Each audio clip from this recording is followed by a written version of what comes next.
चलतु एबे आम प्रस्तुत करवा सिंपल चाउमिन रेसिपी से कड़े गरम है पानी ऐड कली चाउमिनटा बॉयल हाँपाई से चाउमिन को पकईदेली आ कि समय ताको बॉयल हाँपाई आम छाड़ीदे एबे कड़े तेल दे कटा पिज को भाजला कटा टमाटो पकईदेली आपर से स्वाद अनुसार लुण देली आपण स्वाद अनुसार लुण देते मो किसी परिया पका ना से अनुसार कटा पिज टमाटो कली आगे हलदी गुंड देली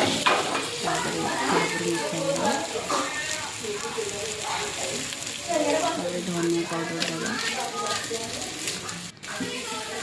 आज बॉयल होते चाउमिन को आड करदेली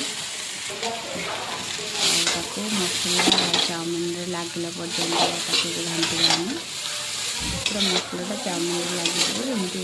लुणर स्वाद सबरे मिसो ठाठा गला लुण लगे करदेला लुण दे दी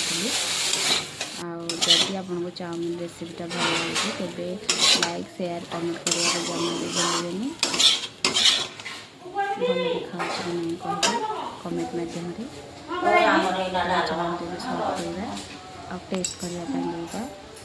प्लीज लाइक प्लीज।